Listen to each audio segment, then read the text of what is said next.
A Associação Brasileira Espírita de Direitos Humanos e Cultura de Paz, ABREPAS, é uma entidade cultural, educacional, científica e espiritualista sem fins lucrativos, fundada em 2018 sobre os princípios de democracia, transparência, pluralismo de ideias, diversidade de gênero, etnia e não violência, tendo por missão estudar, divulgar e promover os direitos humanos, a cultura de paz e a não violência, juntamente com seus valores, práticas, atitudes e formas de conduta alinhados à filosofia espírita, entendendo esta como um conjunto de princípios revelados à humanidade a partir da codificação de Allan Kardec.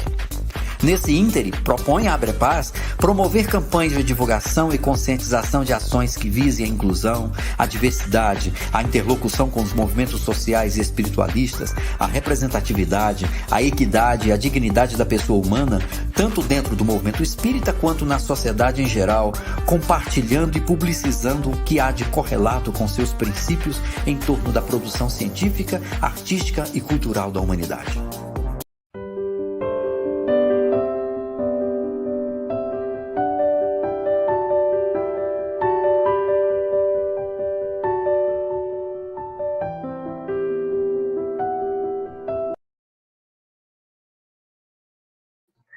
Boa noite a todos, estamos mais uma vez aqui com o nosso Quinta com Arte e é um prazer, né? O Quinta com Arte é um projeto da ABREPAS criado com o objetivo, né, de todas as quintas-feiras podermos desenvolver conversas com artistas sobre suas variadas manifestações, tendo como princípio, né, como foco os direitos humanos, a cultura de paz e a não violência, perpassados pelo Espiritismo, procurando dilatar e contextualizar os pressupostos espíritas para além dos muros doutrinários, né? Essa é uma questão muito legal, que está muito em voga hoje, sobretudo por um movimento dentro do Espiritismo chamado Espiritismo Progressista. Nós vemos que a importância de nós contextualizarmos o Espiritismo hoje e ontem, né? Isso é muito importante. Quem é o nosso querido Tarcísio Lima? Em nossa 8ª edição, o nosso entrevistado é o músico e violonista Tarcísio Lima. O Tarcísio, ele é Tarcísio José de Lima, 66 anos, casado, licenciado em música pela Universidade Estadual do Ceará, professor aposentado pela Universidade Federal do Ceará, membro do Quinteto Agreste, poeta, esperantista, espírita, compositor, tocantador, palestrante e membro do coletivo Girassóis Espíritas pelo Bem Comum, trabalhador do Grupo Espírita Alvorecer e do Movimento Espírita de Fortaleza, do Ceará e do Brasil. Muito bem, seja bem-vindo, Tarcísio. Tudo bem com você? Opa, desculpa, tá mutado. Desculpa. Agora... Boa noite, é um prazer muito grande estar aqui no seu programa.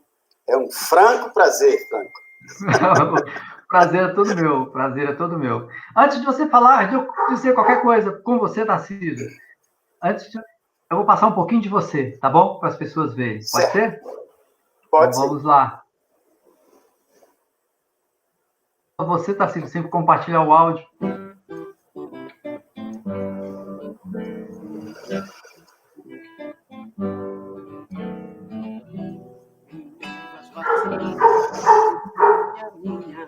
Na dor que descompassa e desafio na fina da luz de sua quente, pra eu desperto perto, sem ver uma noção que me conforte forte, enquanto dentro em minha esperança cansa.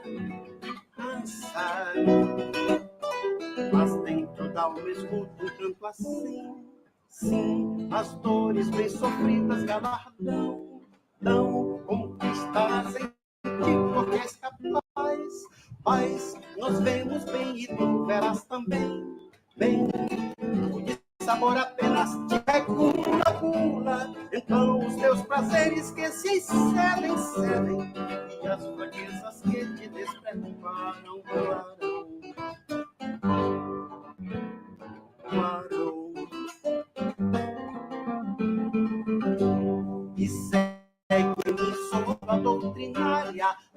dia, que agora emocionada em meu encanto, canto e diz-me em coro em nome de Jesus. Jesus, se queres esperança e nova aurora, ora, se queres o perdão que desinflama, ama, se queres o amor que te perdoa, doa, ora, ama, doa. Se queres que esse amor se te conserve, serve para que sua voz do céu que te abençoa, soa, e a luz desta razão que te convence, vence.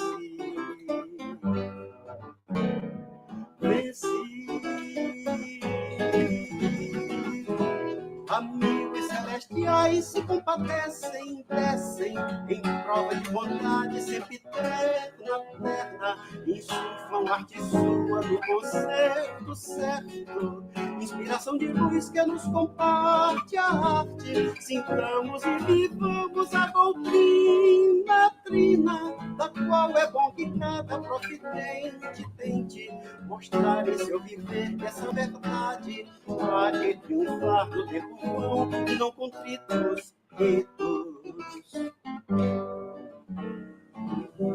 E agora minha alminha doutrinada nada ameaça nem expõe, se eu vou direto, reto, fazer quem me bem, que assim se exprime em mim, e que o amor ao bem que aqui se enseja, seja.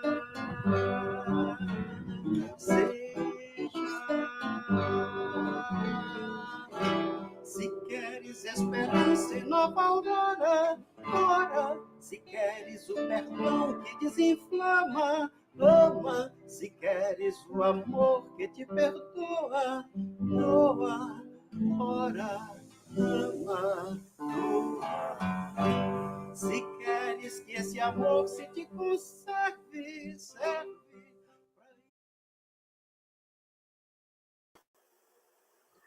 Que coisa maravilhosa isso, meu Deus do céu. Bom demais a gente ver essa pegada violonística tão forte, tão profunda, né? Associando isso as palavras construídas ali. Que coisa maravilhosa, muito bom. Fala um pouquinho disso para a gente, Tarcísio. Esse é o sentido.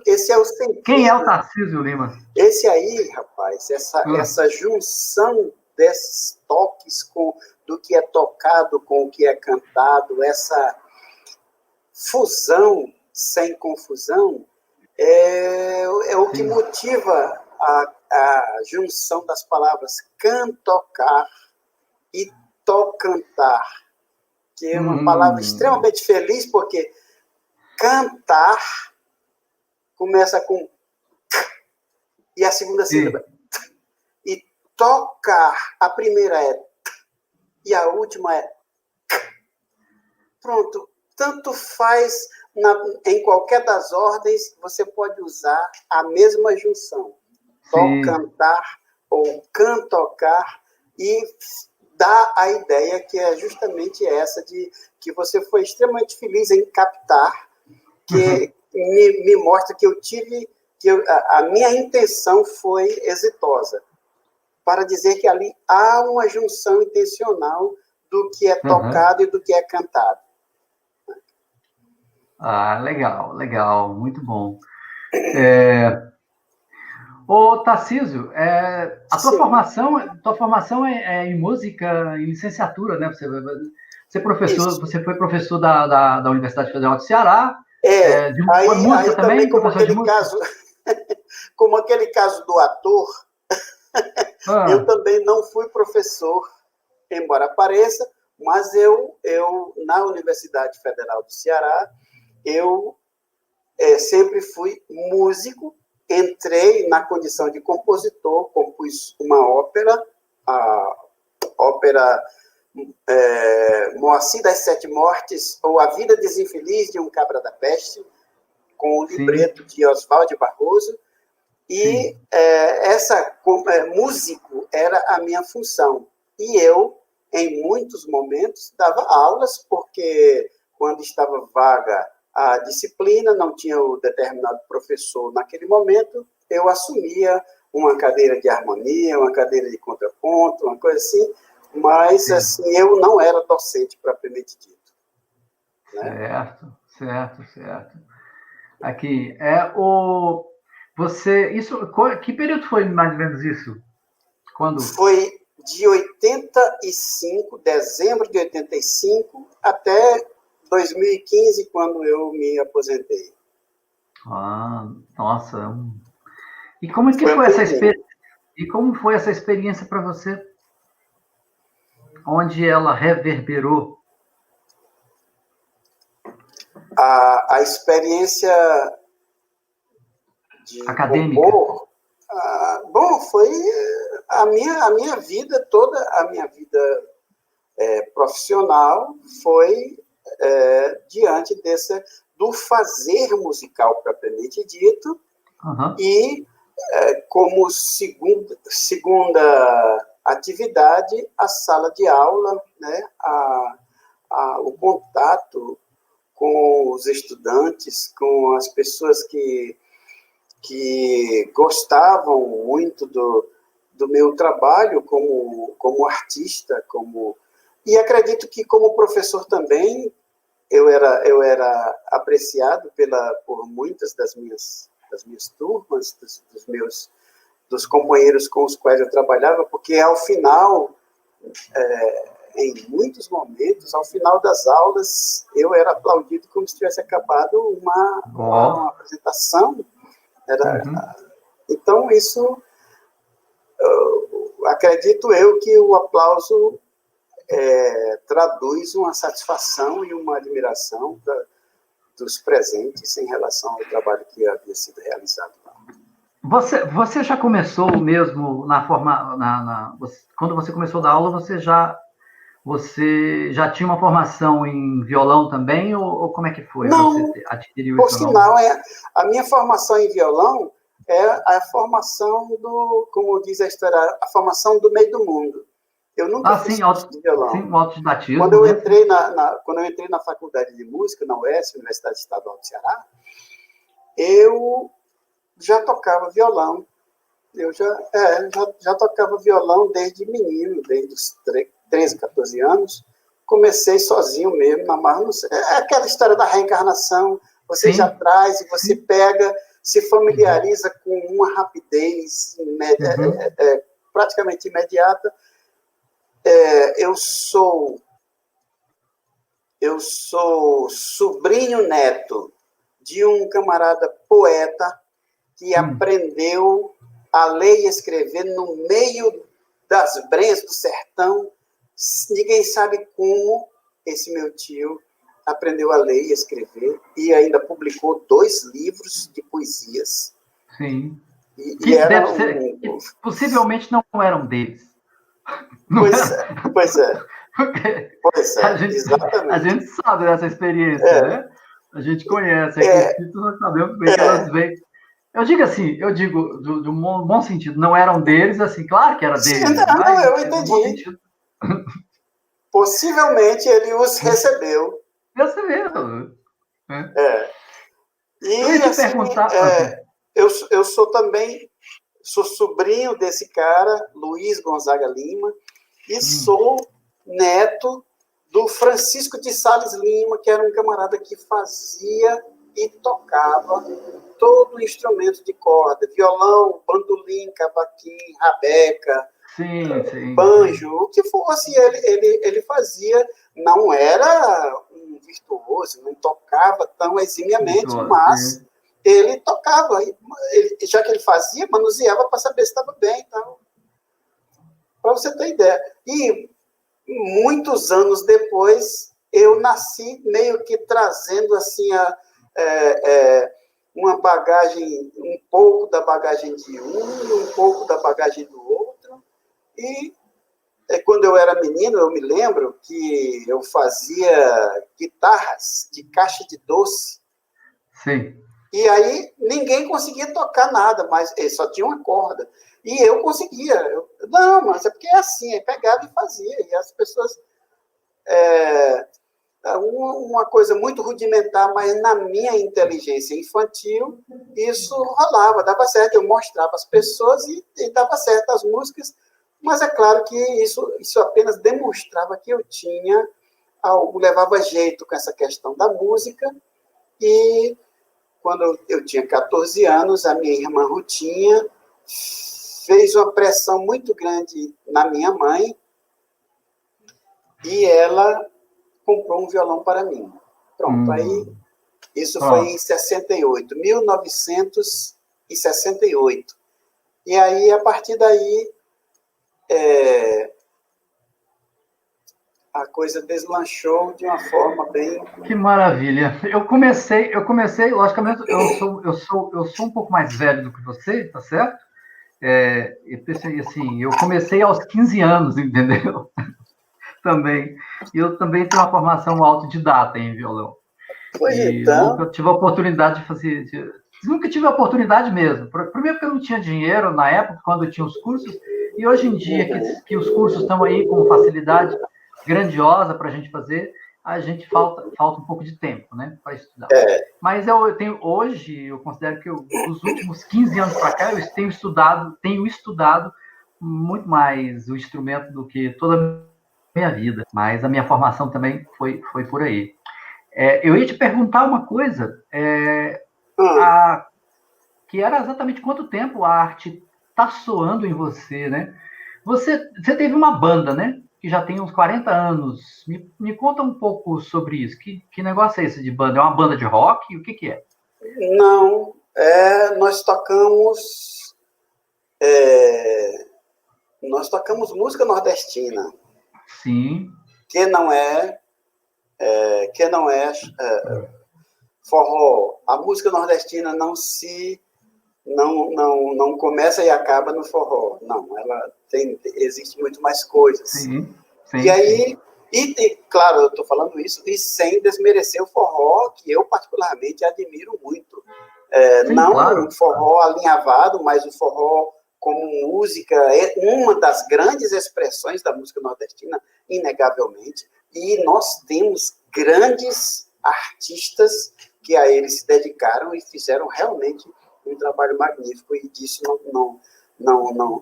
eu absolutamente, ninguém que seja nordestino de coração vai querer abrir mão. Mas assim, quando eu falo não forró, é porque geralmente quando a gente fala música nordestina, as pessoas, a primeira coisa que vem à cabeça é forró. E aí a gente diz que não é, só para poder a pessoa não ficar esperando uma banda de forró. A gente canta, o nosso local de apresentação, em geral, é no teatro, na praça pública e tal, mas a gente não vai para os clubes tocar, para o pessoal dançar, não é essa a finalidade do grupo, Quinteto Agreste. Sim. E esse grupo ele está ainda, ou você ainda se reúne com ele? Estamos, sim. Já há 40 anos? 46, para bem da verdade, porque é de 74. Você me falou uma coisa interessante quando nós conversamos sobre isso rapidamente. Quando eu perguntei se era uma banda de rock, foi exatamente para provocar a imaginação das pessoas, porque quando você fala em banda, a primeira coisa que a gente fala é em banda, em rock, né?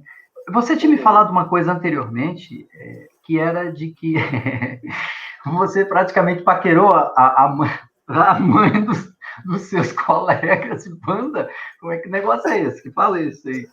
Não, eu disse para você que nós temos hoje casais amigos que disseram que nos concertos do grupo foi que se paqueraram, que se conheceram, e já tem filhos, e já tem netos, entendeu? Não que a gente paquerasse a mãe dos outros.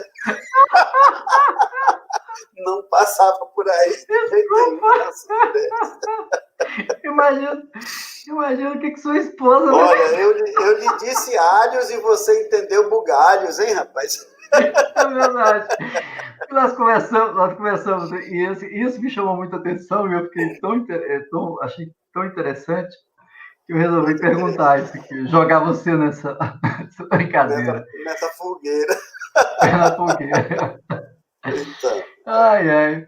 O que a gente estava falando é interessante, né? A gente estava, Tarcísio, a questão da experiência.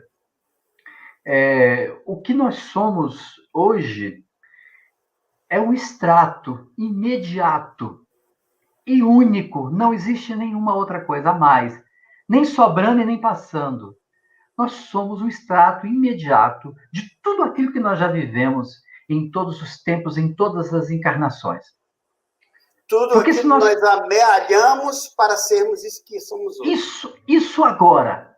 Nós estamos aqui nesse ponto agora. Esse é o ponto da nossa, digamos assim, nosso processo evolutivo. Então, tudo que nós vivemos, experienciamos, nos chegou a configurar isso que a gente é hoje. Então, não adianta a gente olhar para trás e falar dos erros de encarnações anteriores, que não vai funcionar. Porque o que importa é exatamente o que é agora. Porque as minhas experiências, as minhas, vamos chamar de encarnações, né? De experiências, elas estão aqui para e passo conosco, aqui ao meu lado. Né? As minhas coisas são agradáveis ou desagradáveis, minhas lembranças, minhas inclinações agradáveis ou desagradáveis estão aqui comigo. Basta que um estalo, um piscar de olhos para que eu me conecte com elas novamente. Não existe tempo e espaço, não é isso? Essa sua reflexão inteira está numa pequena frase de Emmanuel, das pequenas enormes frases que Emmanuel, algumas delas que ele lançou para nos instruir. Ele disse que este é o nosso melhor momento em toda a nossa história reencarnatória. Este momento é o momento em que a gente está no cume, no ponto mais elevado de toda a nossa caminhada reencarnatória. E essa frase, para mim, é uma coisa extremamente pesada. Ela, de uma certa forma, me amedronta, porque eu fico pensando, meu Senhor, conhecendo o que eu conheço, tendo estudado coisas que eu já estudei, eu ainda me pego pensando coisas absolutamente indignas, e pior que isso, em algumas ocasiões eu me pego fazendo coisas absolutamente indignas. E eu fico me lembrando da palavra. Essa frase de Emmanuel soa, nessas ocasiões, uma verdadeira condenação. Eu me vejo sentado em algum canto e ele me dizendo, meu filho, este é o seu melhor momento, você está no píncaro da sua estrada evolutiva.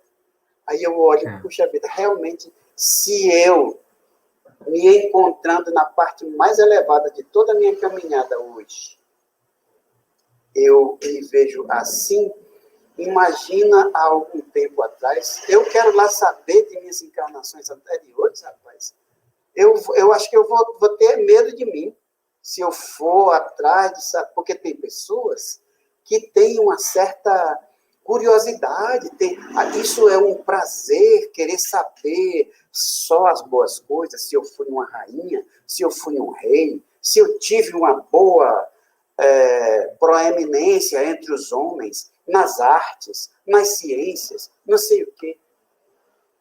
E se desequilibram ao se darem conta que foram pessoas extremamente vis. Em algumas situações, o nosso passado está referto de situações assim. Então, querer saber o passado, né? Pois é, Tarcísio. Mas será que o Emmanuel não está será que ele não está se referindo a esse conceito de melhor? Não é no sentido de qualidade. No meu ponto, não parece, não sei se seria de qualidade, de bom e de ruim, né?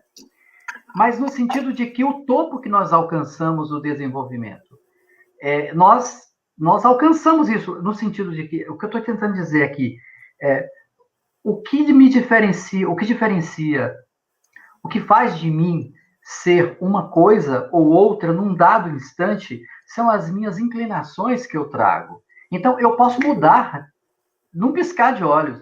Eu posso não ter conseguido ainda desenvolver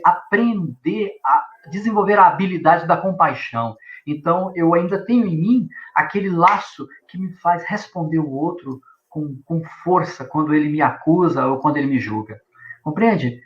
Eu não desenvolvi ainda essa habilidade da compaixão, mas eu posso desenvolver. Mas eu posso aprender a fazer isso, né? Mas o que significa que está aqui em mim. Pode ser que essa minha característica seja extremamente primitiva, mas de 20, de 100 encarnações anteriores, compreende? Essa minha tendência a responder de imediato vem de muito tempo. No entanto, ela está aqui presente, como aqui e agora. Sim. Então, essa observação em relação a essa questão da experiência, né? A questão Você é esperantista, não é? Eu sou esperantista, graças a Deus. Eu tenho alguns amigos na Abrepaz, tanto o Fábio como a Mirella e a Bruna são esperantistas também, são participantes da Abrepaz. O Fábio é o nosso presidente da Abrepaz agora, né? Atualmente. Certo. Talvez até nós nos conheçamos. Certamente. É possível que até nós nos conheçamos do movimento nacional esperantista, né? Eu e eles, é possível. Como é que o Esperanto chegou para você? Rapaz, o Esperanto chegou de uma forma muito inusitada, posso dizer. Eu estudei alemão com um amigo que, durante 2 anos, nós estudamos juntos e, no último semestre, na festa de encerramento do semestre, quando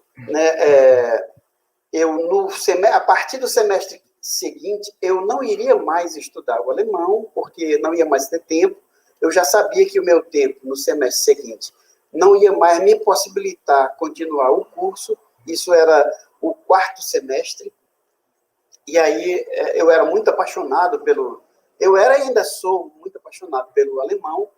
E aí esse meu colega de turma me falou na nossa festa de encerramento de semestre.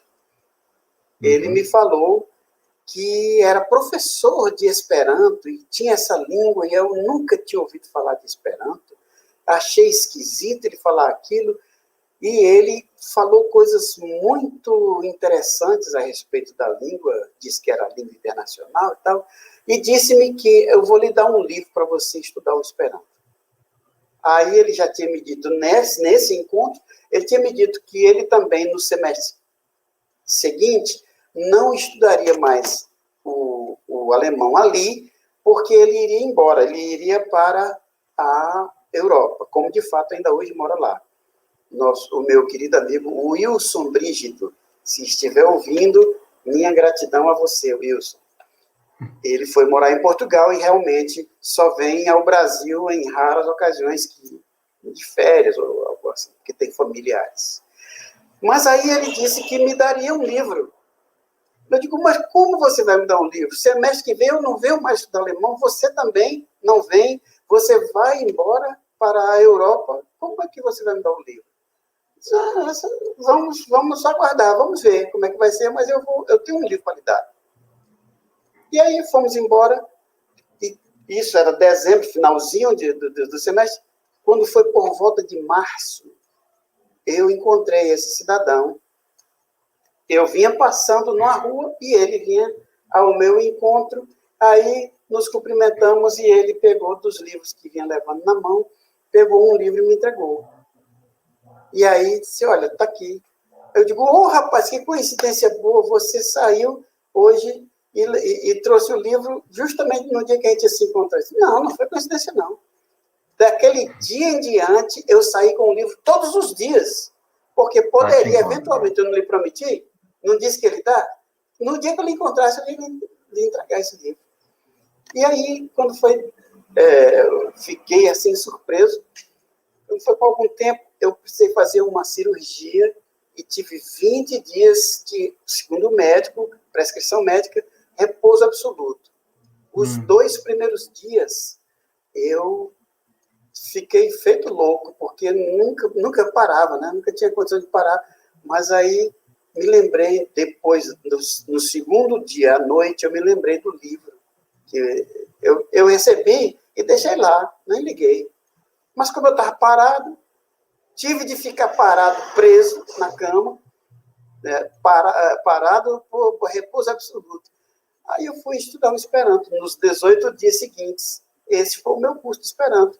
Em 18 dias, eu, com a graça de Deus, eu me aproximei do idioma, realmente. E aí, eu soube, bom, agora que você aprendeu como funciona a língua, vai ler. Você vai ler e você vai pesquisar no dia que você quiser. Depois de você ter a experiência da leitura e conseguir se haver bem lendo, você vai fazer um curso de conversação, se você quiser falar. Se não, pronto, está formado. Perfeito. E aí quando eu fui atrás de literatura, só encontrei livros espíritas. O Esperanto tem uma coisa muito interessante, né? Porque é uma língua formada por várias outras línguas, né? E ele consegue... Não é uma língua formada por várias raízes de linguagem? Não, assim, só uma língua os internacional. Os radicais, ele é basicamente formado pelo latim. Basicamente, é um latim. Os 960 primeiros radicais da língua foram latinos. Né? Língua latina. Tem um componente bem menor eslavo, tem um componente num tanto mediano entre o latino e o eslavo, que é o anglo-saxônico, e um componente ainda menor do que todos, o componente das línguas orientais. Mas o Esperanto, o que o Esperanto realmente ele é uma obra de arte, ele é uma genialidade. O cara criou realmente mecanismos que eu não vou dizer para você e nem para as pessoas que estão nos vendo que o Esperanto seja fácil, porque algo que traduza o pensamento humano com todas as suas intricações não pode ser algo fácil. Mas eu afirmo perante você e todos os demais que ele é muitas vezes menos difícil do que as línguas nacionais. E tem a vantagem absoluta de não ser de ninguém. Como é que eu nasço? Entenda a comparação. Eu nasço num país anglófono e eu falo inglês desde o meu nascimento. E você não. Você nasceu no outro canto e teve de estudar pagando caríssimos cursos para se haver bem minimamente na sustentação de uma conversa comigo. Qualquer que seja o assunto, eu vou estar em superioridade, meu irmão. Qualquer que seja, porque eu conheço do nascimento, é minha língua materna. Contra isso não há nenhuma, mas o Esperanto não é a língua materna de ninguém. Todos estamos no mesmo pé de igualdade. Tem gente que tem medo que o ideal do Esperanto seja tomar conta da língua dos outros. Absolutamente é o produto do desconhecimento. O Esperanto é a língua ponte. Nós no Brasil temos as dimensões continentais do Brasil. Nós temos o português, que nos basta ao país inteiro. Do Oiapoque ao Chuí, todo mundo fala português. Beleza. Os russos têm o russo, os italianos o italiano, cada povo tem a sua língua. E todos nós temos o Esperanto para a nossa comunicação uns com os outros em pé de igualdade. Porque a maior falácia é você dizer, venha estudar inglês na minha escola em 3 meses. Cara, meu Deus, inglês é uma língua difícil. Não, é uma língua lindíssima, é uma língua de uma cultura Shakespeare, que nos dá o exemplo disso, e muitos outros autores. Quer dizer, é uma língua de uma cultura, de uma maravilha. Agora, é extremamente difícil, meu amigo. Você não vai aprender no estalar de dedos. E a grande mentira dos cursos de inglês, venha para se promover, para ascender profissionalmente. Você não consegue discutir durante 20 minutos com uma pessoa anglófona de nascença. O assunto mais banal que seja, quanto mais os assuntos capitais. São raríssimas as pessoas que têm essa habilidade. Então, o Esperanto ocupa, sim, esse lugar de língua ponte, em que nenhuma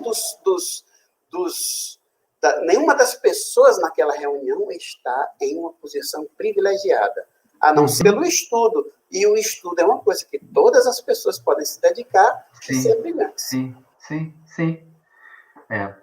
Sem dúvida. Existe além do Esperanto, né, como uma língua ponte, essa linguagem ponte de comunicação, de mediação entre grupos e identidades. De línguas diferentes. Isso. Existe uma outra linguagem também que a gente chama de arte, né? Fora essa ideia de linguagem, o que é essa coisa arte para você? Pouquinhas palavras. O que é essa coisa arte para você? Ela é a comunicação maior do espírito, dos espíritos. O artista em espírito sente, porque nós, em espírito, sentimos e manifestamos pela palavra, pelo canto, e a própria palavra já pode ser uma coisa artística. A literatura é a palavra artística. A poesia é a palavra artística. E pelo canto é a palavra cantada, já duplamente artística, tanto no contexto da língua, da fala, propriamente, como da música, né? Quer dizer, as expressões artísticas mais diversas, hoje, com o nosso refinamento, com o aprendizado, o polimento que esses séculos e séculos nos deram, são justamente o coroamento de êxitos daqueles primeiros sinais dos nossos ancestrais nas paredes das cavernas, desenhando rudimentarmente, querendo grafar alguma coisa, se comunicando com as pessoas da sua época e com uma vaga intuição de deixar pistas de sua existência para possíveis outras pessoas iguais no futuro. Quer dizer, a arte é isso. O Nietzsche tem uma frase dele que diz assim: a arte existe para que a realidade não nos destrua. Que realidade seria essa? Que relação será que ele está querendo colocar aí entre essa ideia da arte e a realidade? A nossa vida, essa coisa grotesca do dia a dia que a gente experimenta, meu amigo, se não houvesse a luarização de hoje, como nós temos as várias expressões artísticas, uma música para você cantar, um filme para você assistir e espairecer e se emocionar e catalisar situações que o seu dia a dia não permite que você faça, mas exige que você faça. O nosso dia a dia muitas vezes, não nos permite ser quem somos, mas exige que sejamos coesos. Aí, quer dizer, a arte poderá ser justamente isso que o nosso irmão Nietzsche falava, né? Sem ela, a vida seria realmente uma coisa insuportável. E os espíritos amigos dizem que a arte é a mais pura emanação da divindade.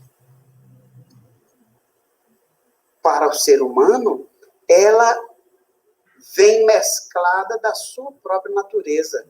Quanto mais rudimentar, menos aperfeiçoada, mais grotesca, mais gutural, mais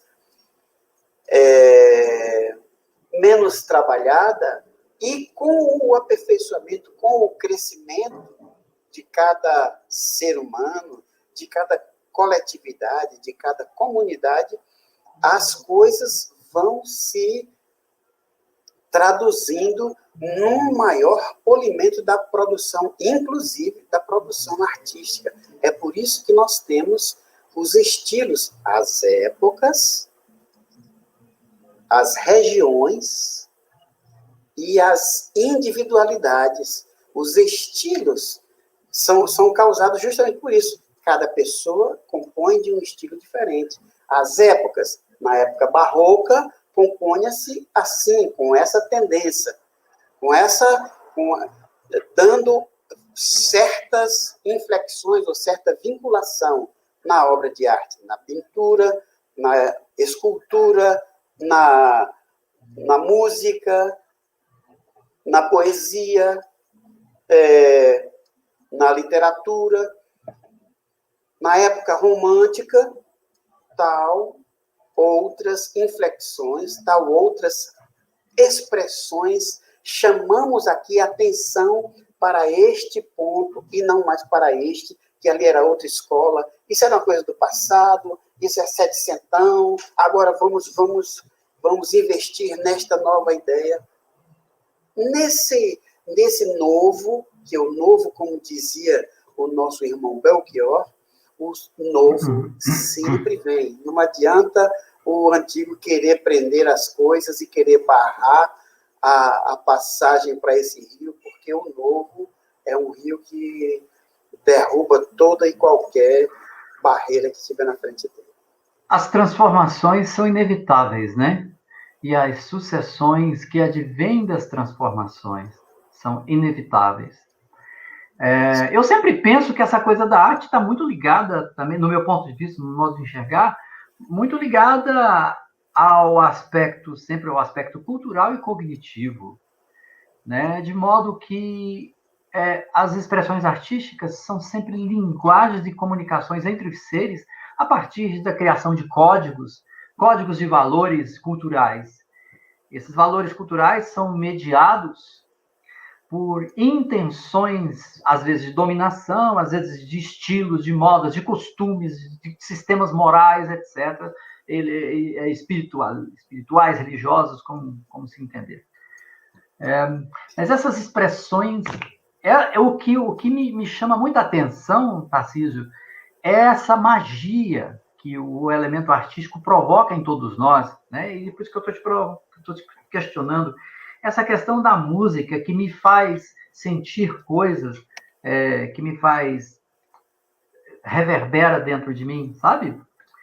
Isso é fantástico. E talvez o grande desafio de uma boa obra artística é o que ela pode provocar de mais agradável na pessoa, né? De agradável. Mas, entretanto, aí a gente tem que dizer, mas peraí, o que é agradável a mim pode não ser agradável a você, né? E às vezes nós substituímos essa questão do agradável por bom ou mal. Isso. Uma boa obra, uma obra infeliz. Por exemplo, todo novo estilo, ao chegar, se contrapõe ao que estava. E para os que fazem parte do movimento inovador, para aquela música, aquela literatura, aquela pintura, aquele teatro não serve. Gente, isso não presta. Isso é bom se for assim. E graças a Deus, nós temos a genialidade, ela vai se manifestando. Ela se manifesta, não interessam as amarras a que a ignorância queira jungir a genialidade, porque isso é impossível. O gênio vai sempre suplantar toda e qualquer barreira. Não é?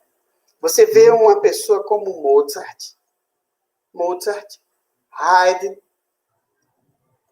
muito poucos, hoje em dia, as pessoas que não conhecem bem ou conhecem só ali por cima os rudimentos de certos termos, a música clássica, música clássica, eu adoro música clássica. A música clássica foi uma das piores músicas da história da música universal. Porque no período clássico, os reis queriam a música mais água com açúcar possível, que era para poder deglutirem com facilidade qualquer coisa que os fizesse pensar, que fizesse a aristocracia ter de trabalhar, porque a arte também ela passa por aí, você tem que trabalhar para deglutir aquilo que está sendo ofertado artisticamente. Não é uma coisa que você esteja somente aqui contemplativamente, não é assim. Você participa, há uma elaboração, mesmo num tipo de arte como a música, por exemplo, que a música está feita e você simplesmente a admite ou não, você a aprecia ou não, mas você trabalha, aquilo trabalha em seu interior, você tem que fazer um esforço dentro da sua alma para assimilar aquelas ideias musicais. E quando isso acontece, você diz, rapaz, aqui essa música é linda. Quando houve uma empatia entre o que você ouve e o que você... entre as ideias que o compositor teve e aquilo que você já está preparado para ouvir, aí há um casamento feliz. Quando não há isso, você tem que trabalhar mais, você acha que aquilo é grotesco, aquilo é diferente, aquilo ali arranha, aquilo ali fere, aquilo ali não é uma coisa agradável. Sim. É por isso que, como eu dizia um dia desses, num grupo de amigos do qual eu participo, o belo e o bonito, eles podem ter participar da mesma ordem de ideias, mas uma coisa existe e subsiste, apesar de todos os críticos, mas a outra não subsiste. O belo existe e resiste ao tempo. Mozart, no meio criado, brotado no local onde foi brotado, ele subsistiu.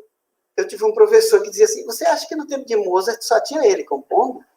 Não só tinha ele compondo, não. Tinha muitos, mas a poeira do tempo suplantou a grande maioria, porque eles não tinham a genialidade de um Mozart, de um Haydn, de um Beethoven, que foi o grande, o ousado, né? Que pegou e iniciou num período e disse, vamos dar um pequeno salto e modificou assim completamente a sua própria, o seu próprio estilo. Ele próprio, a gente pode pegar obras de Beethoven clássicas no início da carreira dele, obras da transição propriamente e obras românticas. Você, me diga uma coisa, uma provocação para você, Tarcísio. Você acha que o meio espírita possui existe uma tradição, sobretudo no Brasil, sobretudo no Brasil, no meio espírita, nós vamos gloriar nas músicas clássicas. A música clássica, né? Isso vem de uma necessidade de ter uma música mais água com açúcar, como se diz, para ser fácil deglutível? Ou ou seria a nossa tradição religiosa, que também tem um pé, né, na música renascentista, né, que é uma música bem fechadinha, bem construída, a música barroca, de certo modo, né, com início e término muito claro, com construções com linhas, né, melódicas bem definidas, ou seria isso? Ou seria isso, né, a pergunta? Rapaz, nós aqui no nosso movimento, nós carecemos muito, carecemos demais de pensamento, de reflexão,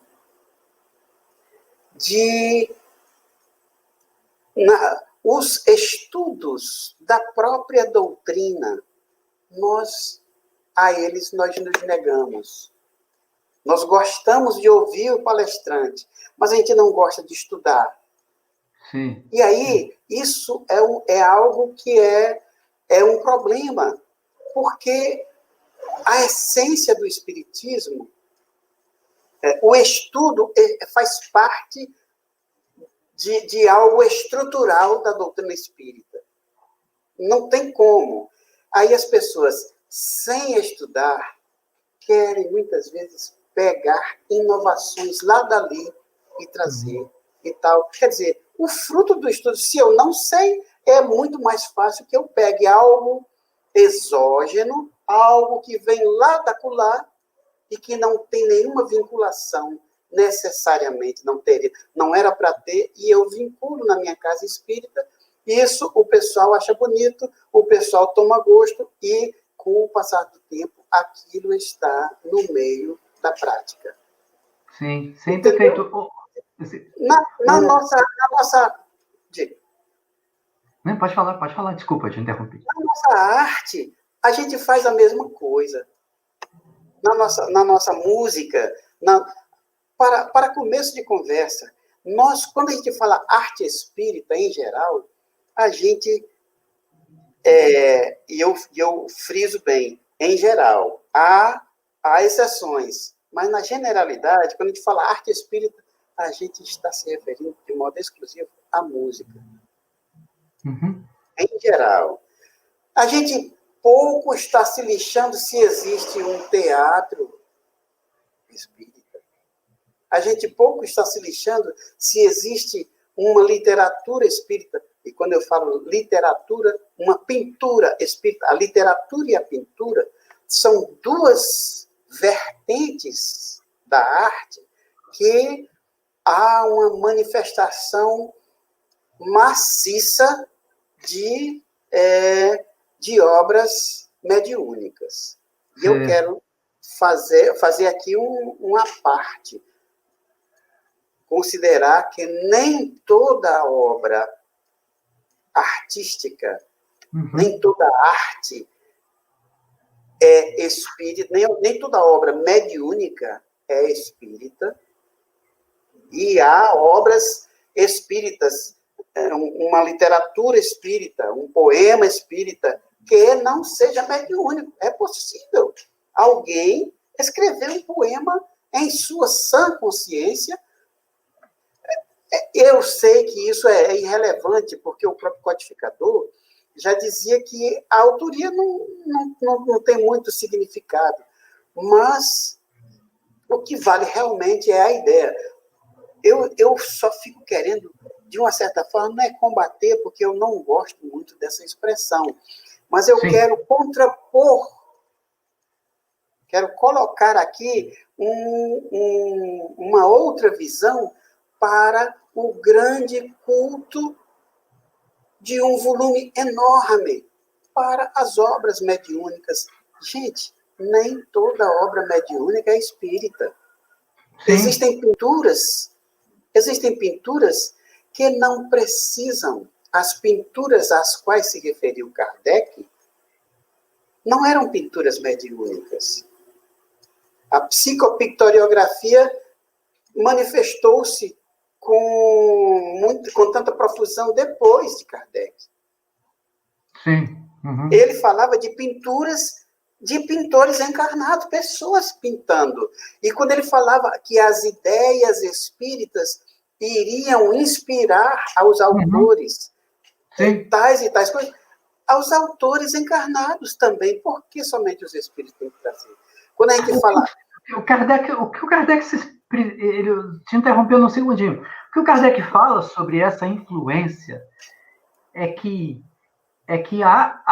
o espiritismo ele pode levar aos autores encarnados, mesmo às mentes encarnadas, novas possibilidades de imaginação, porque você abre um portal no espaço-tempo e você diz, meu Deus, existe tudo isso aqui que eu posso continuar escrevendo e me inspirando. É isso que o Kardec diz. Né? A literatura, a pintura, a música, tudo isso se servindo desse manancial. E não é... Quando eu falo assim, eu não tenho absolutamente nada contra o trabalho mediúnico. Pelo contrário, eu acho que esse intercâmbio é uma coisa extremamente necessária para a condução das pessoas nos dois planos. A pessoa desencarnada, a pessoa encarnada, nós todos, na verdade, em essência, somos a mesma coisa. Não é? Agora, eu vou te fazer uma pergunta que já vai para você. Vou te fazer uma pergunta que já vai para você emendar aí. Eu ia te perguntar como é que foi que você começou no espiritismo. E eu queria que você me respondesse com uma música. Eu vou inverter aquela. Você pode me responder aquela? Que eu te pedi? Dentro dela. Mas é que nós passamos um pouquinho. Então, eu queria te perguntar. Me responde com a música Quedas e Acertos. Como o espiritismo entrou na sua vida? Pode ser? Pode sim. Então. Me responda poeticamente. Deixa eu... Será que... Tá audível o som do violão? Tá tranquilo. Tá audível. Ok.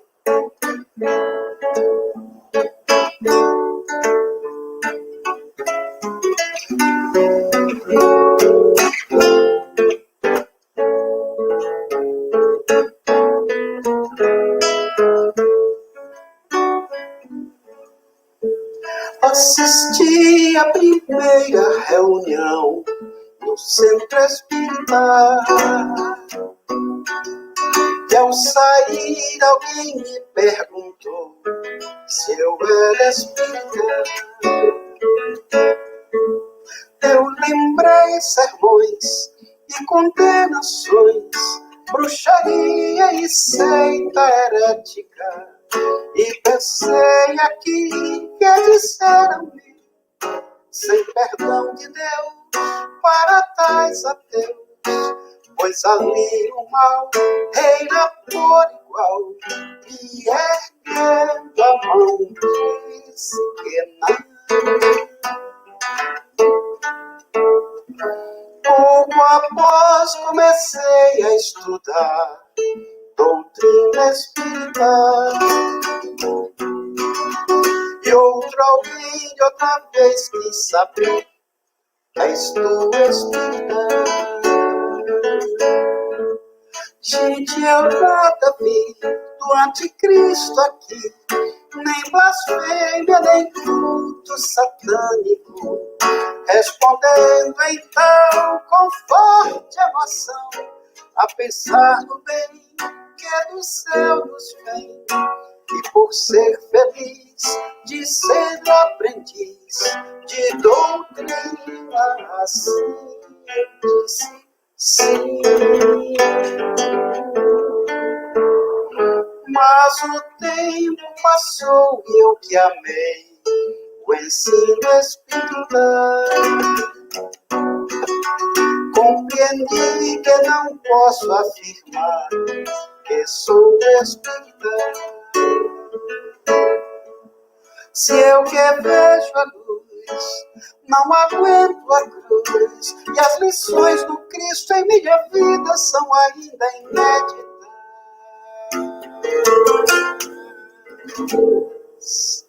Não perguntem mais, vou tentando entre quedas e acertos dizer não aos meus próprios defeitos. Vou tentando dizer sim, sou espírita.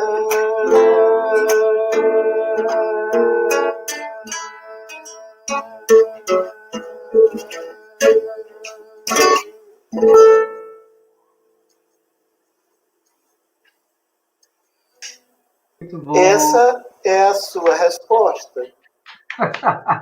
Me diga uma coisa, você também era ateu? Não, não era ateu. Na Rapaz, verdade, eu participei de muitas religiões. Há pessoas que dizem que eu sou um inconstante. Sei. Eu não me considero um inconstante. Eu me considero um camarada que buscou muito. Eu busquei muito. Eu fui criado numa guerra santa. Sim. Meus pais, a minha mãe era católica e o meu pai era evangélico. E aí, as brigas do casal em casa, podia ser pelo assunto que fosse, mas a raiz, o estopim, era sempre a questão religiosa. Sim. Eu nem era católico, eu criança, fui crescendo, me desenvolvendo. Quando eu pensava em ser católico, eu fui fazer a primeira comunhão, porque a minha mãe disse, eu tinha 11 anos, minha mãe disse assim, você vai ganhar um terno, eu vou lhe dar um terno, você vai fazer a sua primeira comunhão de terno, feito no alfaiate para você. Ora, mas eu fui demais fazer a primeira comunhão, mas eu me sentia traindo ao meu pai, não a Jesus, olha só, para você ver. Eu disse, papai, como é que pode eu fazer uma coisa dessa coisa? Mas fui. Quando eu estava lá na igreja com ele, que às vezes eu ia com ele para o culto, aí tem sempre um momento que chama-se o apelo, em que o pastor convida se tem alguém que quer naquele momento e tal, e tal, e tal. Aí papai ficava do lado dizendo, Jesus está chamando. E eu ficava me lembrando da minha mãe. Não era lembrando de trair Jesus, eu ficava pensando, rapaz, se eu for, eu vou trair, eu vou, de certa forma, eu vou desagradar muito a minha mãe. Vou nada e tal. Quer dizer, eu fui criado nesse dualismo aí, essa dualidade, e busquei muito, inclusive na Umbanda e tal, em muitos lugares. Quando eu me tornei um jovem senhor e tal, e aos 32 anos, acho que tinha 32 anos, eu entrei na doutrina espírita. Antes eu já tinha lido bastante a esse respeito, já estava naquele ponto que diz, eles escrevem bonito desse jeito no livro, mas eles não fazem desse jeito, não. Até que eu, por uma necessidade, a velha história do caminho da dor, a porta da dor, a minha esposa, então, estava com enfermidade e eu levei-a a um centro espírita, o primeiro centro espírita que eu frequentei, e ela foi curada. Eu levei-a numa sexta-feira à noite, no sábado pela manhã, viajei para os Estados Unidos, passei 3 meses fora, e a minha esposa, ela não conseguia andar. Sim. Quando nós a levamos nessa sexta-feira, véspera de minha viagem, nós a levamos de carro e de cadeira de rodas. Ao sair do carro, foi colocado numa cadeira de rodas e foi assim que ela entrou. Na segunda-feira, eu já estando viajando, na segunda-feira ela retornou para a reunião, porque a reunião tinha a semana toda, e ela foi para a reunião de táxi, sozinha. Olha só, ela foi sozinha e foi andando, com muita dificuldade, foi tateando nas paredes e tal. Na quarta-feira, ela foi de ônibus. Aí eu fiquei, ela me contou tudo isso, né, por carta, e eu fiquei assim, abismado como é que isso aconteceu. Quando eu cheguei 3 meses depois, ela estava absolutamente enturmada entre os trabalhadores do centro, e eu, novato, tá, eu fui me aproximando, maravilhado com aquela situação. Ela estava bem, estava normal. Tá? E eu, meu Deus, quer dizer, aquelas ideias que eu já tinha lido, ali encontraram um exemplo, uma coluna enorme na atividade prática do Centro Espírita. Sim. E aí, isso realmente me afeiçoou de uma forma que, bom, 34 anos depois, com a graça de Deus, ainda estou aqui, e não sei se permanecerei tanto aqui no mundo material, mas se viver outros 34, daqui a 34 anos a gente vai estar fazendo outra live dessa, eu vou dizer, nossa, você se lembra daquele tempo? Eu tinha a mesma convicção de hoje, meu amigo. Legal. Pode crer. Pode crer, pode crer, pode crer. Pode crer. Pode crer. Nós falamos sobre... Você fala um pouco da sua relação, da sua mediunidade, o Tarcísio. Rapaz, aí é um capítulo à parte. Temos muito trabalho. Antes de você falar da sua mediunidade, Tarcísio, só um segundinho, tem uma perguntinha aqui. Olha, o Fábio... Olá, meu amigo que Fábio maravilha, Santos. ele falou aqui, Oh, Fábio Santos. Que coisa boa. Boa noite, meu amigo. Foi o que eu te falei. Plesurego, rencontici con vi, per ti ultimo momento. Que legal. A Mirella tem uma pergunta aqui também, que ela diz, temos músicas em Esperanto, onde encontrar? Sim, nós temos música. Eu próprio tenho um CD que eu gravei em Esperanto, Verdastela e Brasilajoe. Não são canções espíritas, mas são canções brasileiras. Eu queria fazer a tradução de algumas canções da música popular brasileira, tão rica, que é tão vasta, mas eu tive muita dificuldade com as agências que administram os direitos autorais, e terminei fazendo somente canções de minha lavra, de minha autoria. São canções que estão dentro da linha da música popular, elas simplesmente não desdizem o espiritismo, mas também não dizem nada em contrário. O nome do disco é Verdastela e Brasilajoe, e que significa Brasileirices na Estrela Verde. Tem a Mirella fez uma pergunta aqui também, que ela pergunta assim, como conheceu o Esperanto e como este contribuiu, em sua opinião, para um mundo melhor? E como se encaixa com a doutrina espírita? Em parte, essa pergunta nós já conversamos sobre ela, quando nós falamos do Esperanto, né? Surgiu isso, certamente Mirella ainda não tinha chegado, ainda não tinha começado a ver. Exatamente. Mas... Ok. Fala novamente a questão da sua mediunidade, é interessante. Você tinha me falado num diálogo que nós tivemos tempo atrás, né? Antes, que era que você tem um mentor, que o seu mentor, né? Como é que é a sua mediunidade, Tarcísio? Você compõe muito, você escreve muito. Como é que isso é mais do Tarcísio ou é mais de uma inspiração? Até que ponto vem o Tarcísio e até onde vem a inspiração? Hein? Até que ponto é piração e até onde é inspiração, né? Exatamente. Bom, eu sou compositor a vida toda. Quando eu me dei por mim na vida material, quando eu pensei, quando eu imaginei que estava eu aqui no mundo, eu já me imaginei compositor. Já me vi, não me imaginei, mas eu já me vi compositor. Então, eu tenho essa inclusive foi a minha atividade básica na atividade musical, né? Agora, o compositor, o artista, de modo geral, e você com certeza absoluta sabe disso, o artista que é aquele que elocubra muito, o artista pensa durante muito tempo, O artista trabalha muito tempo sozinho mentalmente. Aí eu já boto sozinho entre aspas. Sim. Porque sim. a espiritualidade se faz presente.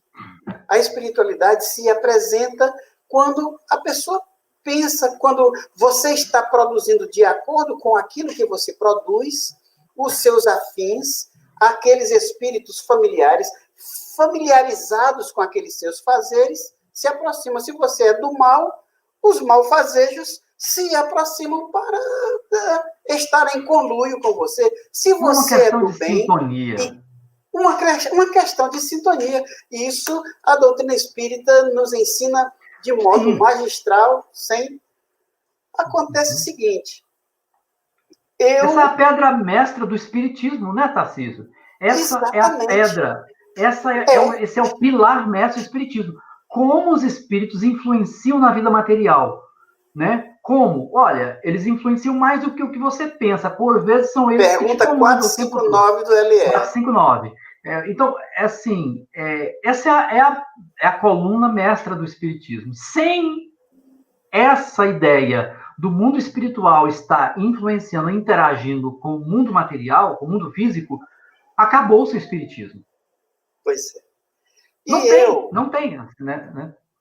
Como falei, eu já tinha lido muito. Depois que eu não tive mais restrições, quando eu comecei a ler em Esperanto, eu comecei a ler de dente trincado, porque só tinha essa literatura espírita.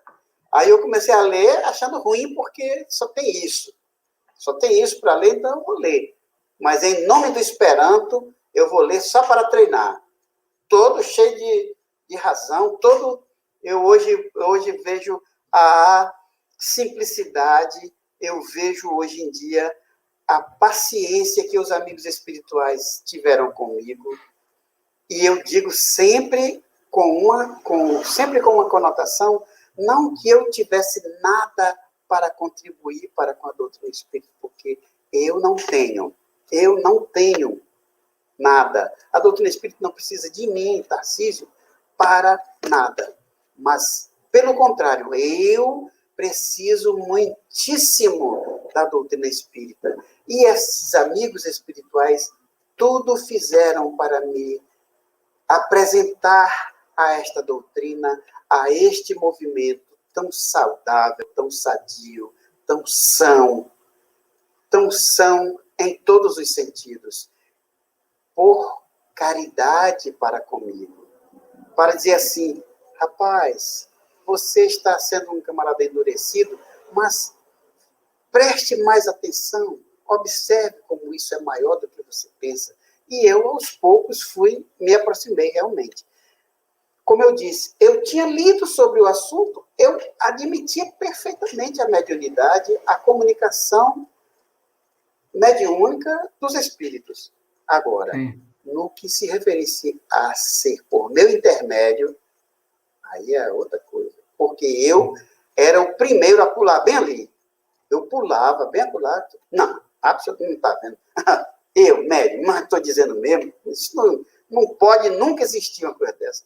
E eu sempre fui o mais endurecido crítico. Então, é claro que isso dificultou.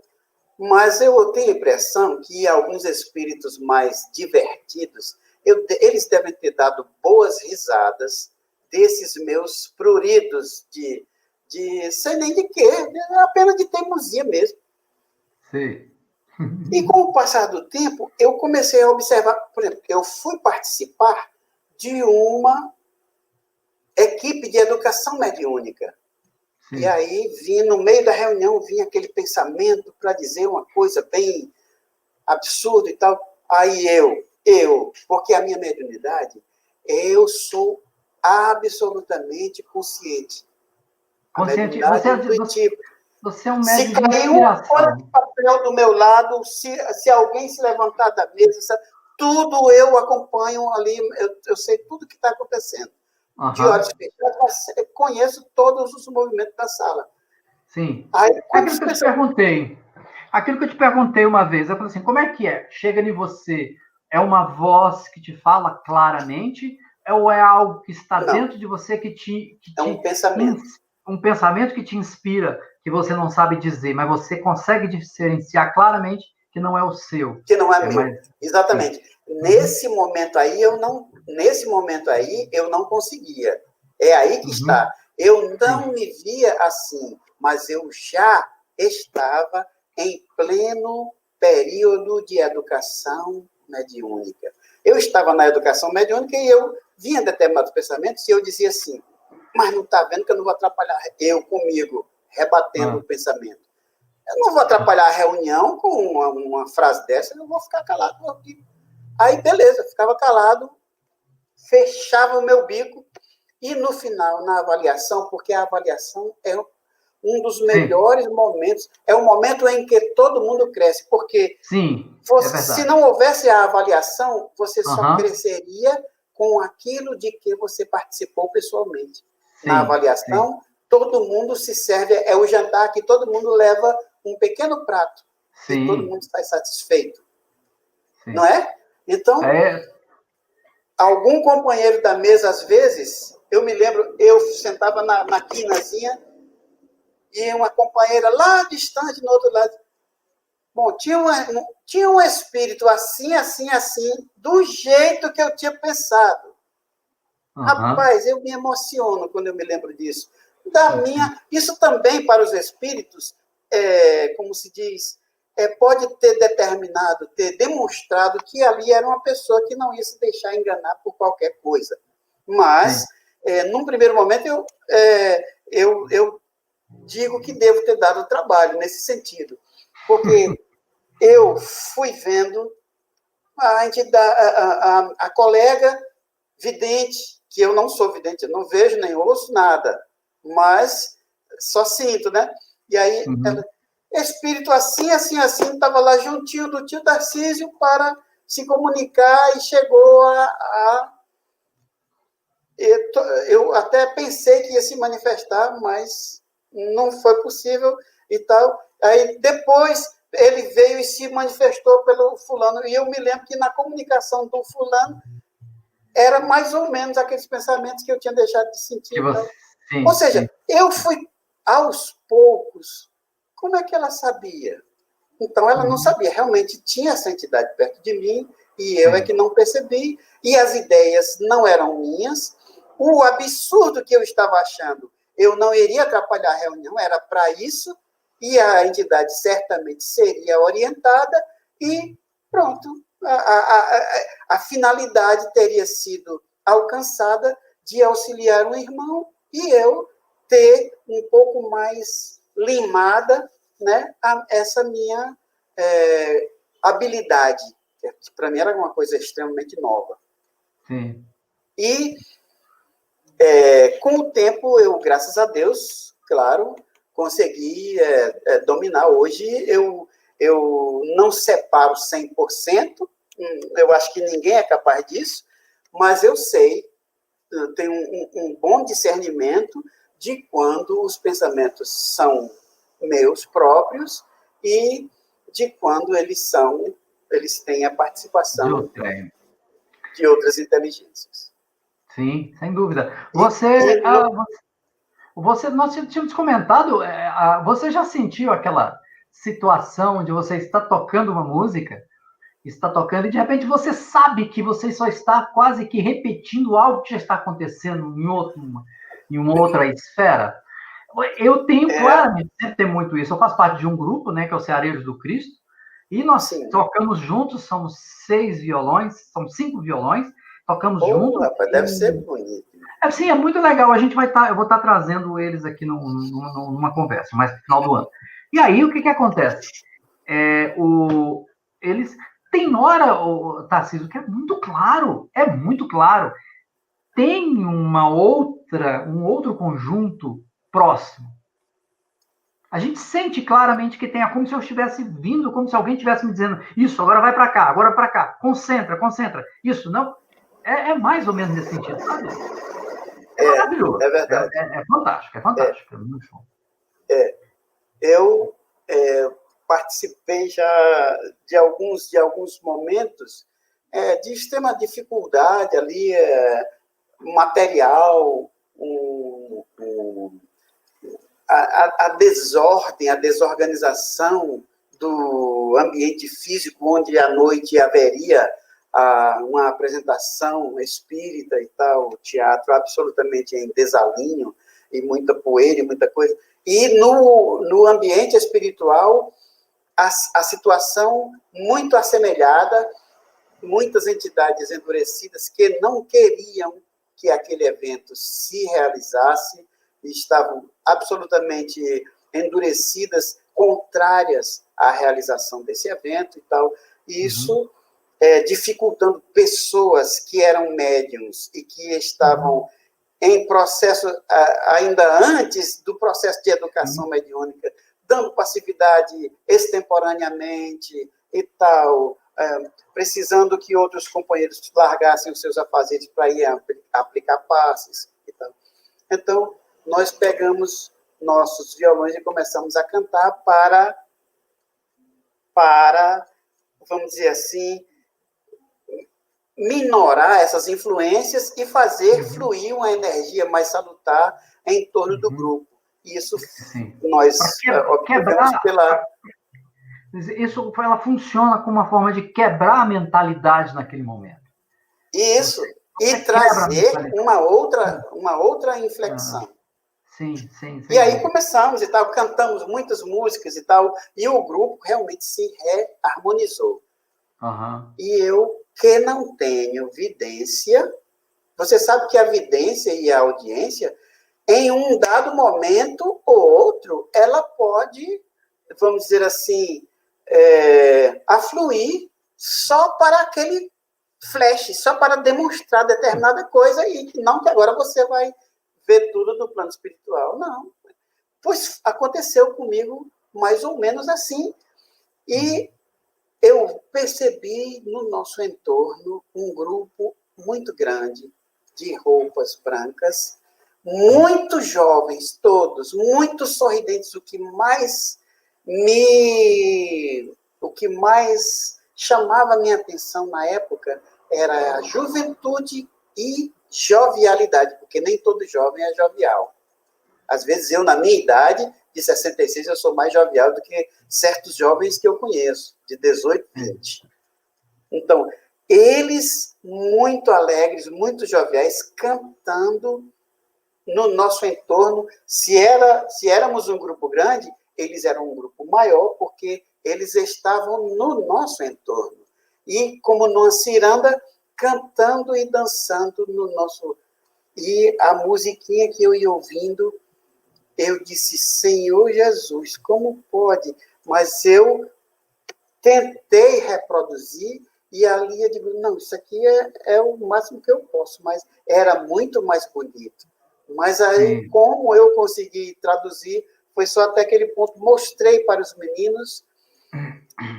O grupo veio à tarde, depois nós fomos para casa almoçar, e quando foi à tarde, esse mesmo grupo se aproximou, alguns membros, não dá para saber quantos, mas uma representatividade, eles trouxeram um texto para a canção e eles se assinaram, mas eu disse comigo mesmo, e eu disse alto, eu não sei se eu disse alto, não me lembro, mas eu sei que eu pensei com muita firmeza uma espécie de resposta para isso. Mas não tem nem perigo de eu botar isso, de eu escrever isso, mas não tem nem do jeito que eu era. Eles assinaram no final, os amigos de Francisco. E eu pensei comigo, mas não tem nem perigo, meu amigo, de eu botar um negócio, fazer um papel desse, botar isso, quando for na hora lá que eu disser, os amigos, e quem são, que é isso? Você tá perturbado, você não está vendo que eu não vou dizer um negócio desse? Não botei, e você sabe muito bem que os espíritos, especialmente os elevados, eles não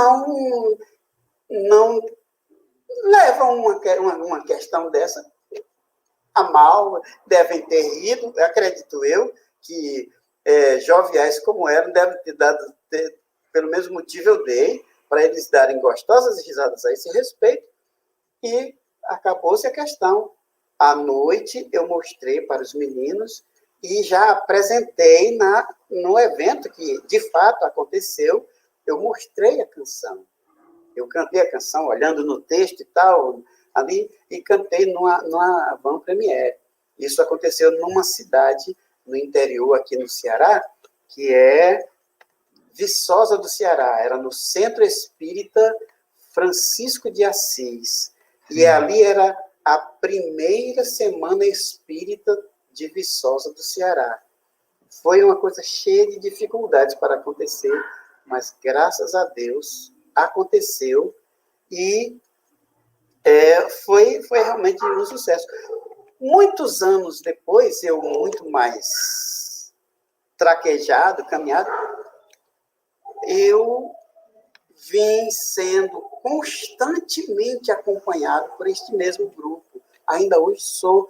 Esse grupo tem uma participação de muita proximidade com o meu trabalho musical. Hoje em dia, eu já não tenho mais dúvidas. Eu, hoje em dia, já fico pensando que determinadas composições que eu assinei simplesmente Espírito Anônimo,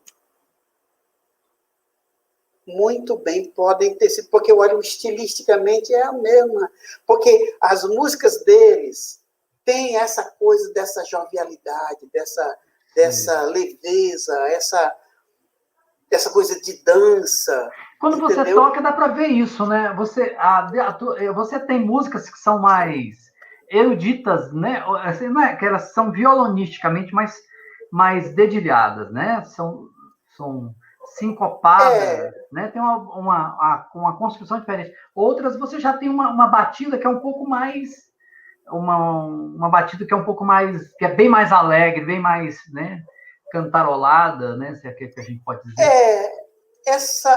Eu procuro dar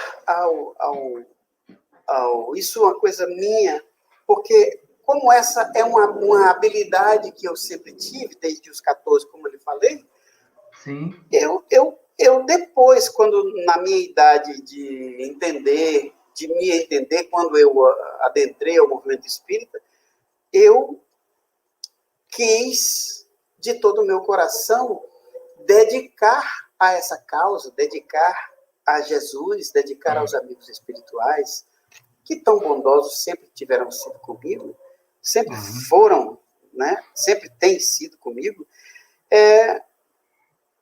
eu dedicar tudo o que eu possa, né? As minhas ideias poéticas, que eu sei que escrevo algumas coisas, e sei que eles participam, às vezes, muito mais do que a minha escrita. A minha escrita é num percentual, e o percentual da inspiração que eles me trazem, muitas vezes, em muitas situações, é bem maior. E no que eu toco, e no que eu canto, no que eu cantoco, eles também têm a sua participação, têm o seu conteúdo, eles trazem também, né? Como nessa canção, eu não sei como é que está o nosso tempo, eu queria cantar. Toca, não tem problema, pode tocar, Tarcísio. Nosso tempo já passou um pouco, mas não tem problema. Quero ouvir você cantar. Vamos lá. Pois é, eu queria mostrar essa canção da qual eu falei, eu descrevi tão pormenorizadamente. O nome é Roda Festiva. Roda Festiva. Essa aqui foi, assim, a primeira vez que esse grupo chegou para... Já havia composto outras coisas, mas não assim com essa visão, né? Com esse reconhecimento deles de uma forma tão presente ali no nosso entorno.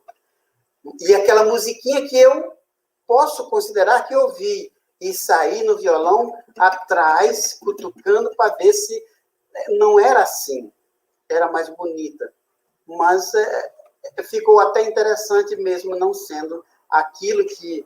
Quer dizer, eu particularmente participei de um evento muito mais agradável, muito mais bonito. E consegui traduzir dessa forma aqui. E as pessoas que me ouvem, infelizmente, ouvem algo menor. nome é Roda Festiva. Autoria, Os Amigos de Francisco. Hoje eu digo com muita alegria, né, que eles vêm marcar essa presença deles tão benfazeja na minha vida, aqui neste nosso encontro.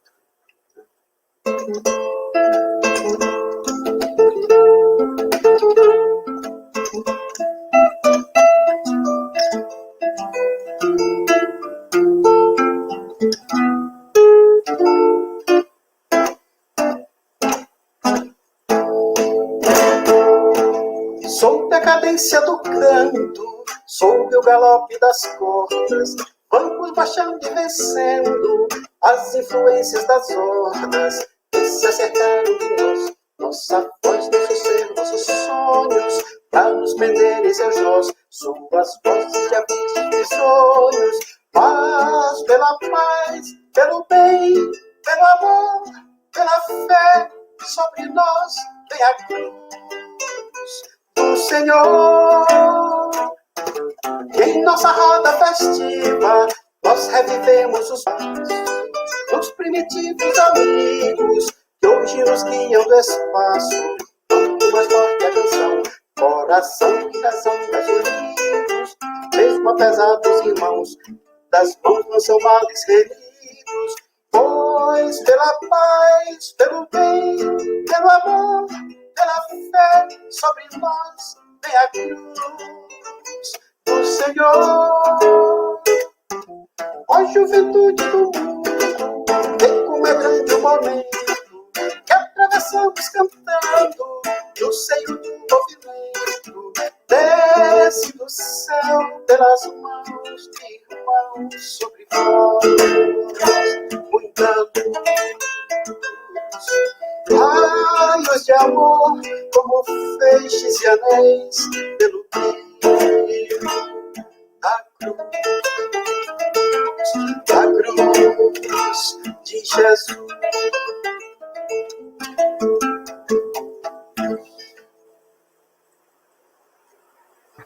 Muito bom. Pois é, como eu falei para você, essa música é muito emocionante.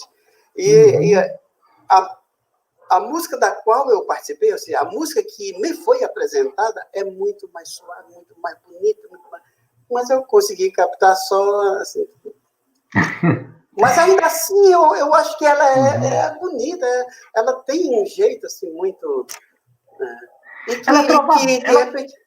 Ela tem uma característica trovadora, né? Eu não sei se é assim. Trovadoresca, que se amalgama tão bem a minha própria característica. Sim.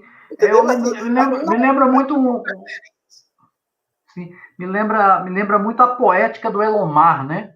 Tem o Elomar Figueira de Melo, né? Isso, o Elomar é uma das minhas estrelas. O Elomar Ave Maria, é algo assim, eu considero como sendo assim um gigante, um portento da música nordestina. Olha a música nordestina como é só forte. Sim, não, sem dúvida. Tarcísio, nós chegamos no final do nosso programa. Meu amigo. Eu ficaria aqui com você, mas outro momento, porque a gente tem muita coisa para conversar. Foi muito bom conversar com você, Tarcísio. Muitíssimo bom, né? Muito bom mesmo. Muito bem. Eu agradeço muito essa oportunidade pelo fato de ter tido esse contato com você. E o interessante, eu comecei a conversar com você há tão pouco tempo, rapaz, e me dá a impressão de que nós somos amigos. Olha só, olha aí, que a nossa amizade não data de alguns dias atrás, meu amigo. Não verdade. Dá. Não dá, não. Com certeza. Nós temos características comuns nas nossas canções. Muito assemelhadas. Algumas canções que eu fiz, algumas muito aproximadas. Né? Nós íamos, eu acho que de um mesmo lugar, enfim, de um mesmo ponto de personalidade, de olhares, né, de visões. Eu também tenho muito dessas características suas quando você começou, e eu também tenho muito disso, muito mesmo. Pode ter. Então, olha, em nome da Abrepaz, tá bom? Eu gostaria muitíssimo de agradecer você por essa tua presença, por essa tua colaboração, essa doação de energia, tempo e amorosidade para conosco. Foi muito bom estar com você nesses poucos minutos que a gente pôde, que parece que passaram assim, voando, né? Uma conversa muito agradável, tá certo? Para mim, eu tenho a convicção que eu não doei nada, mas, em compensação, recebi muito da própria Quinta com Arte, de sua parte, das pessoas que estiveram envolvidas juntamente conosco nessa aura, que, de certo, a espiritualidade teceu sobre nós para nos impulsionar nesse fazer. Para mim, foi uma coisa que foi muito feliz, eu fiquei muito satisfeito, e como você disse, eu também ficaria aqui outro tanto, porque eu nem percebi o tempo passar. Agora eu olho aqui e estou vendo aqui no reloginho 1h38, e realmente, para mim, eu não me dou conta que passou esse tempo todo. É verdade. Foi muito feliz esse encontro, foi muito agradável, e realmente, para mim, eu só tenho a lhe agradecer por este convite, e aí agora, já enxerido como sou, me coloco à sua disposição se algum dia você precisar de trazer de novo um caba com 66 anos de juventude para gastar aqui no programa da Quinta com Arte da Abre Paz, pode me convidar que eu virei de novo. Claro, com certeza. Vamos nos encontrar novamente nesse mesmo lugar, com certeza. Depois nós vamos marcar direitinho uma outra data. Tá certo? Maravilha. Muito meu amigo, muitíssimo obrigado, então, tá bom? Um grande abraço para você. Paz e bem, meu irmão. Paz e bem. Um abraço, paz e bem. Bom, gente, nós chegamos ao final dessa agradabilíssima conversa, né? Esse diálogo com o Tarcísio foi maravilhoso. Temos só a agradecer a ele, né? Bom, na próxima semana nós vamos estar com a artista plástica, cantora e professora de arte, Ana Araújo, né? Ela está morando agora nos Estados Unidos e está fazendo um trabalho muito pessoal. Ela, né, saiu do Brasil agora. Então, a gente vai estar com a Ana Araújo na semana que vem. Um grande abraço para vocês, tá? Beijo, valeu!